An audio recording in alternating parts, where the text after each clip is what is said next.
Fiction and fantasy. Mystery and magic.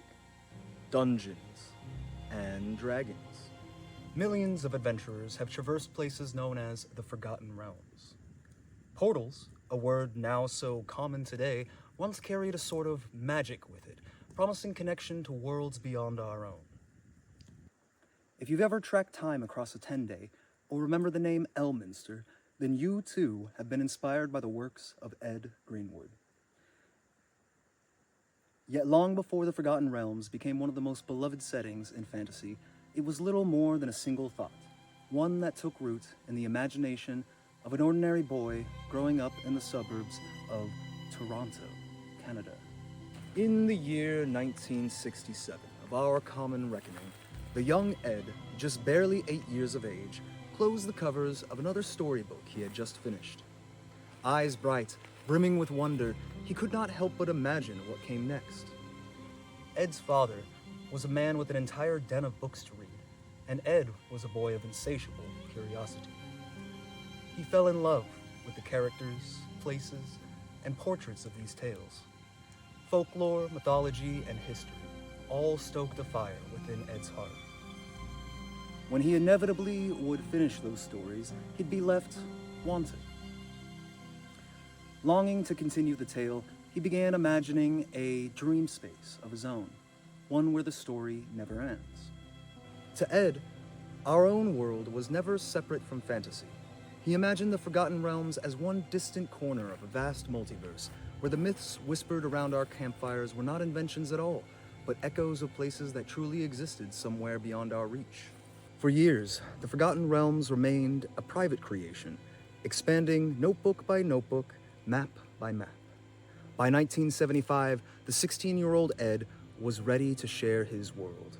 He discovered, for the first time, a tabletop role-playing game known as Dungeons and Dragons. Immediately, Ed saw not only a game of numbers and dice, but a mechanism for storytelling itself. In his eyes, however, the game was not without its flaws.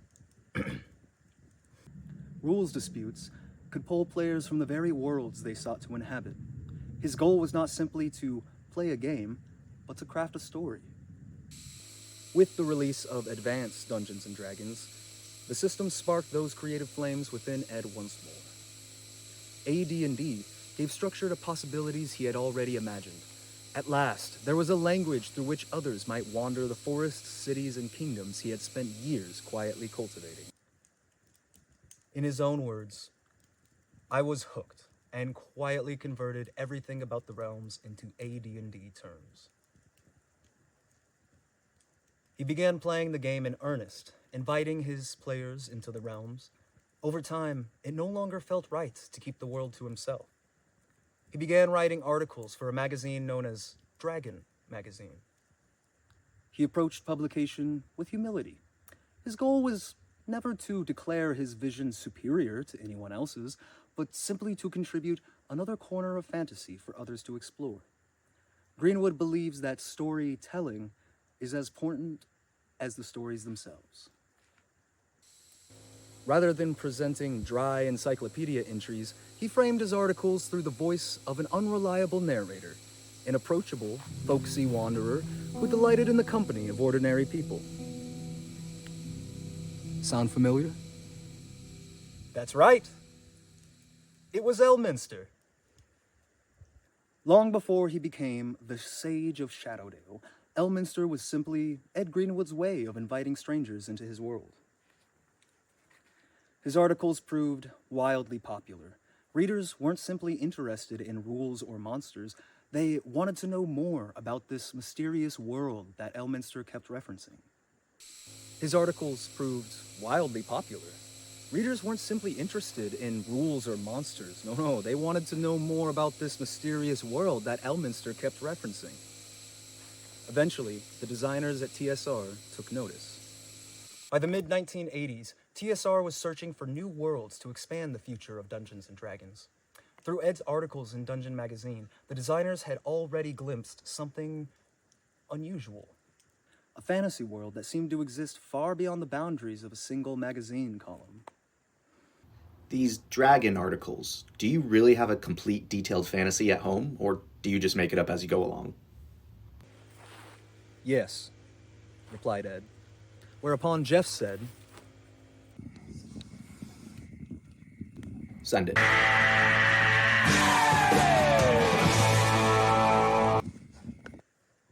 Greenwood wasn't interested in negotiating a fortune. What mattered was seeing the world he had spent years building brought to life, especially those detailed colored maps of the realms, no longer hidden beneath pencil sketches and private notebooks. He'd work any arrangement to see them to fruition. Ed's typewriter was broken. The letter T no longer worked. Page by page, line by line, every missing consonant had to be filled in by hand until those boxes of lore were ready to ship. The aforementioned Jeff Grubb, one of TSR's designers, later described those pages like so many graveyards with little crosses sprouting all over them. Between a full-time job, a 100-mile commute, and family life, Greenwood later described those first years as riding a runaway steam locomotive while frantically shoveling coal into the firebox non-stop. The boxes arrived at TSR, and from that moment on, the story escaped into the world. When the folks at TSR first assembled Ed's maps, they were so massive that only the floor space near the office restrooms could accommodate them, leading to a level of interest and enthusiasm from passersby. As he continued to pave the world in detail, travelers began to arrive. My greatest delight in the unfolding realms was watching other creators race off madly in all directions across the misty gaps in the landscape I had handed to Jeff. Ed found himself joined by game and fiction writers who surprised him with characters he wanted to meet, bridges in the narrative gaps, and unifying ideas that built upon everything Ed had presented, weaving them together. In writing, said Jeff, I always treated the realms as if they had always existed, and we were just reporting on it. Me too, replied Ed. The realms are nothing if not vivid. Decade after decade, the realms continued to grow, not because one man insisted on controlling every story, but because countless others accepted his invitation to tell their own. Over the decades, thousands, if not millions of Imaginauts have voyaged in and out of the Forgotten Realms. The cities of Waterdeep and Baldur's Gate have become landmarks among countless table maps and grand theatrical venues for the performatively inclined. As the Forgotten Realms grew in fame, many would come to ask, why? What makes this setting special? In the Forgotten Realms, even small taverns have a past. Every kingdom has a tale older than the adventurers who just arrived. Every story added to the greater canon offers a new perspective and level of insight, allowing audiences to find the lens they can relate to. From the song of creation to the borders of the astral sea, the Forgotten Realms have illustrated fantastical concepts and creatures for us to marvel upon. Drawing on real-world mythologies and inspired by actual experience, you could say the nature of the Forgotten Realms rhymes with anything. However, as fascinating as it can be to scale a hydra's back or plunge the depths of the abyss in search of a lost soul, Ed always impresses the value of common and ordinary people. The cozy tavern you met in, that funny merchant you spoke to, the humble farmer you helped, the craftsman you apprentice. It is what some may describe as mundane that gives shape to our fantasy.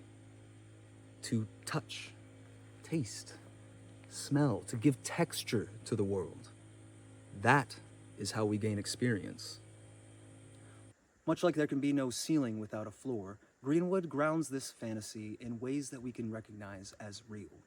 Dragons may instill awe, but it is the innkeeper who makes us feel at home. The world, the fantasy, the story, they are all intended to be shared. That's what a story is, an account of related experience. Ed created the story of the Forgotten Realms because he felt a connection to the literary works that inspired him. He desired to be a part of that, in a way. Stories had once invited Ed into worlds created by others. In time, he hoped the realms might extend that same invitation to someone else. So, the realms were fundamentally built on a foundation of desire, a desire for human connection. In every story told, there is an invitation for you to participate. You are given a canvas and paint and asked what you would like to do. That is how and why the Forgotten Realms are so well remembered today. As you may have guessed by now, Ed Greenwood is one of my heroes. In many ways, Athasagor exists because decades ago, an ordinary boy imagined a place where the story never ends. So if you'll indulge me, one final thought.